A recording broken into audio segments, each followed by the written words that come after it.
उलमा फरमाते हैं कि कभी कभी अगले पर अगर बोझ न बने, घराना गुजरे, तो अपने रिश्तेदारों के घर जाना और वहाँ आराम करना, रात गुजारना, ये भी पाक महबूब की सुन्नत है। और बल्कि बिलखुसूस जो अमीर लोग हैं वो कोशिश किया करें कि कभी कभी गरीब लोगों के घर जाके उन्हें फ़ोन करके कि आज हम आपके घर में ठहरेंगे, कुछ ऐसी चीज़ें ले जाइए, कोई खाने ले जाइए या कुछ बंदोबस्त करके चले जाइए कि उनको मुश्किल ना बने, लेकिन उनकी दिलदारी हो जाए और उनका मान बढ़ जाए और उनको ये महसूस हो कि ये हमारे रिश्तेदार। अक्सर तो ये होता है कि खाना दे खान परौने, ऐसे ही है ना, गरीबों से तल्लक ही कोई नहीं। हाँ, गरीब हमारे लगते ही कुछ नहीं, पैसा ही रिश्तेदार है। जिसके पास पैसा है वो करीब है चाहे कैसा है, और जिसके पास पैसा नहीं वो चाहे सगा भी है, वो सगा हमारा क्या लगा।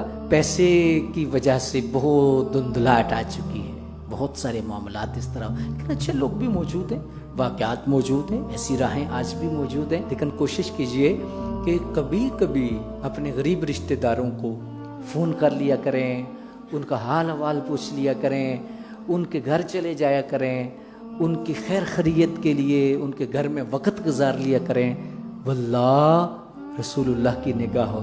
एक अल्लाह के वली ना अपना सबक लिखते हैं, वो फरमाते हैं हम चूँकि अमीर कबीर ख़ानदान से थे कि गुर्बत कभी ना देखी, लेकिन एक ज़िंदगी का अजीब वाक़या और अपनी वालिदा की तरबियत का वाक़या वो बयान करते हैं और कहते हैं कि मैं अब सोचता हूँ जब बड़ा हुआ हूँ कि मेरी माँ कितनी अजीम थी, मेरी माँ की सोच कितनी आला थी और मेरी माँ किस दर्जे की खिदमत खल्क और पड़ोसियों के साथ हुस्न सलूक का जो अंदाज था वो किस दर्जे का था। कहने लगे कि मैं एक दिन अम्मी जान ने कहा कि जाओ पुत्र नमक ले आओ, पड़ोसियों से ना नमक ले आओ, कभी भेजती खाना ले आओ, कभी भेजती कुछ ले आओ। मुझे बड़ा वट चढ़ता, बड़ी अजीब एक महसूस होता है कि मैं आ जाऊँ और फिर हम इतने अमीर कबीर हैं और फिर पड़ोसी गरीब हैं, उनके घर में जाऊँ और उनके साथ ऐसा मामला करूँ।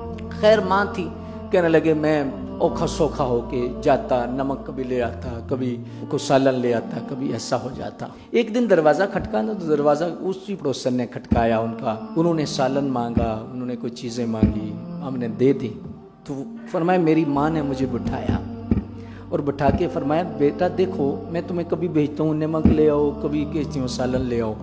हालांकि मुझे ज़रूरत नहीं होती, आपको पता है हमें घर में ज़रूरत नहीं, 4-4 हांडियाँ पकी होती हैं, हमें क्या ज़रूरत होती है। लेकिन फिर भी कहने लगे अम्मा जी मैं भी यही सोचता हूँ कि इसमें राज क्या है, इसमें हिकमत क्या है और आप क्यों ऐसा करती हैं, जानबूझ के अपनी बेइज्जती कराती हैं। कहने लगे बेटा देखो जब हम उससे मांग के नमक लाते हैं या सालन लाते हैं ना तो फिर उनका दिल खुल जाता है और वो भी बिला झिझक हमसे सालन मांग लेते हैं, बिला झिझक हमसे कुछ चीज़ें मांग लेते हैं, बिला झिझक हमसे कोई ना कोई चीज़ मांग लेते हैं और फिर उनकी खुददारी बरकरार रहती है। वो अपने आप को नीचा महसूस नहीं करते, वो भी समझते हैं हमारा इनसे लेन देन चलता रहता है और ये भी तो सालन मांग लिया करते हैं, ये भी तो खाना मांग लिया करते हैं, ये भी तो ये चीज़ मांग लिया करते हैं। फरमाते हैं कि फिर मुझे पता चला कि मेरी माँ की सोच कितनी अजीब और किस कदर वो आला सोच की मालिक। अपने रिश्तेदारों से ना प्यार कीजिए, मोहब्बत कीजिए और अपने रिश्तेदारों को करीब करने की कोशिश कीजिए और अपने रिश्तेदारों से हुस्न सलूक का इतना